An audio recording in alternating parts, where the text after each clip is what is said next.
Hey everybody, welcome. We are today looking at the different free-to-play aspects of various superhero MMOs. Today, with the announcement that this year, City of Heroes is 8 years old. I couldn't believe it when I heard it.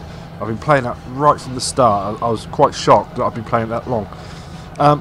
Today we're going to start off with the free features of Champions Online. So, when you first start Champions Online, you get access to the base archetypes to choose from. There are 10 in total, mainly DPS classes, but there are healers, DPS, tank and support class. So that's always quite a good one to have. On top of that, you get all your costumes, loads and loads of unlocks, a couple that are only accessible to subscribers. You do only get one slot for your bag, but more can be purchased unlockable. You don't get access to the adventure packs, which are extended story arcs. Last a good couple of hours, a bit like raids really, but it can be done on your own or with another person. Also, you can't change the colour of your powers. Unfortunately, I was looking for it for ages today, trying to find it, and then I realised that after reading the free-to-play matrix, you can't do it, which was a little bit annoying.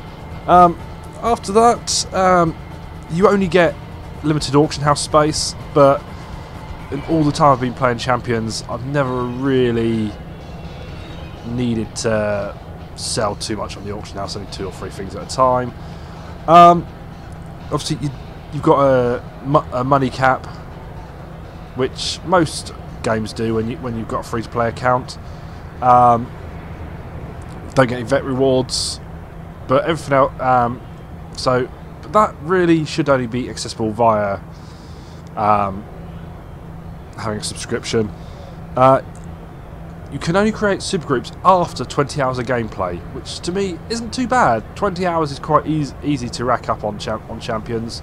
It's not a fast leveling arc. It's quite a nice steady, so it will take you quite a while to level.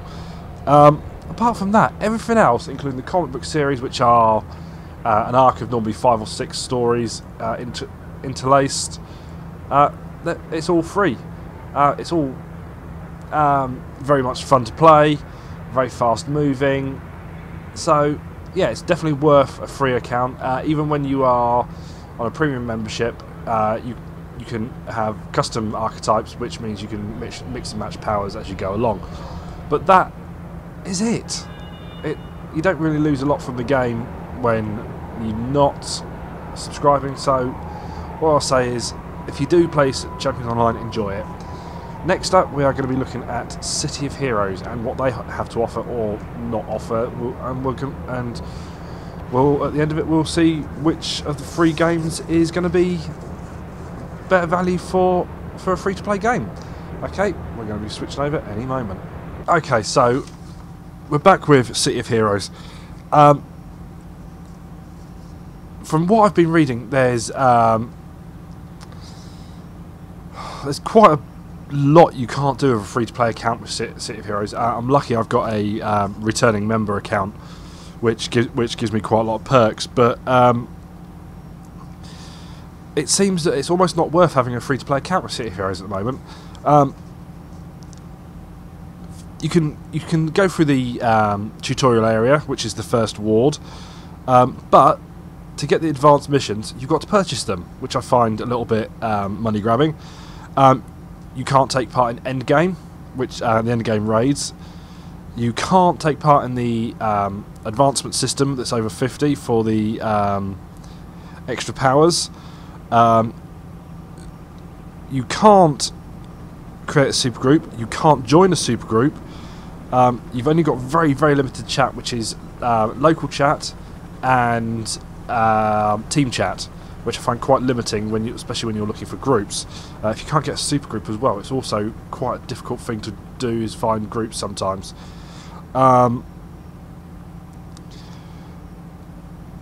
You can't receive mail, and I mean no mail at all. You've got two characters, which is quite hard actually when when most people that play City of Heroes have got what we call old Titus, where you just want to create lots and lots of characters. Auction house, also no slots unless you purchase them. You can't purchase the mission architect, which is the create your own missions, which used to be over there, I believe. Yeah, there it is. And also you can't do crafting, which I found, when I read that, I found that quite unsettling for a free-to-play game. Normally, at least they do allow you to access crafting and that sort of thing, but this time round, no, nothing. I found it quite disheartening. The rest of it is obviously free-to-play. You can not do normal missions, but I found that, yeah, the fact that a lot of it is you have to purchase was quite unsettling. So if you do manage to get a returning subscriber membership, then that's all right. But also the other thing that is they've actually separated VIPs from normal players. There's special servers especially for VIPs, which breeds resentment, in my opinion. I find it quite bad that you would separate players in that way, saying that if you play it's actually better that you pay for it, and you are in theory better than the free-to-play players. So yeah, it is a good game, but with the restrictions on free players, it could be deemed as quite difficult to level. So yeah, next up we will be looking at DC Universe Online, which has only been around for a short while, but so yeah, we should, but that seems to be breeding quite nicely in games. But I do miss City Heroes. It's a very, very good game, but these restrictions that you get on the free accounts could be quite crippling, actually. Yeah, I don't know what else to say about it. So we're going to pop over to DC Universe Online and see what else is on offer there. Okay. Right, so here we are with DC Universe Online. DC Universe Online, very much in the same vein as Champion Online when it comes to what you get for your free-to-play account. Everything's accessible. I mean, everything. Apart from, you have to purchase expansions. From what I've seen, they're normally between £10 and £15. It may even be less than that. I think it may have been done in dollars. You get 2 characters, 28 inventory slots per character. You don't get access to the auction house, unlike Champions Online. You get only a handful of bank slots. You can't trade. You've got 1,500 points for your maximum currency, which you can hit quite easily in a couple of hours. You can only send 6 chat messages, local or private chat, in 30 seconds, so it's not much. You can only receive text mail, and you only get 1 vault ticket per week. Vault tickets are extra places where you can get drops from to make extra money or get extra costume slots. So it's not bad, but unlike City of Heroes, you don't get a lot. You don't lose a lot for your free-to-play account. But if you don't spend £5 in the cash shop, you get a premium account, which is what I'm on at the moment, which is normally from returning subscribers and previous subscribers. So that's pretty good. Premium accounts don't expire. So once you've got a premium account, that's it. You've got a premium account, which gives you extra character slots, extra bank slots, access to the auction house, the ability to send and receive more mail, items through mail, trading, etc., etc. It's quite a good deal, actually. There's not a lot of money, especially for most people. City of Heroes, as far as I'm aware, don't do that. So, which is which is all right for this. This is possibly the easiest one to get into, as it's really straightforward. It's basically a... Oh, I didn't want to do that. It's basically a brawling game adapted for the PC. You're using your mouse and stuff to do the attack, so that's pretty easy. But yeah, each of the, like all free-to-play MMOs, the superhero genre has all the same cash shop, everything else like that. The cash shop for City of Heroes and Champions Online has costume unlocks, same as DC Universe. Excuse me. Blasted cold. Yeah, same as DC Universe. So each is slightly different in value. DC Universe has been accused of being slightly too expensive, but as of yet I've not seen it. So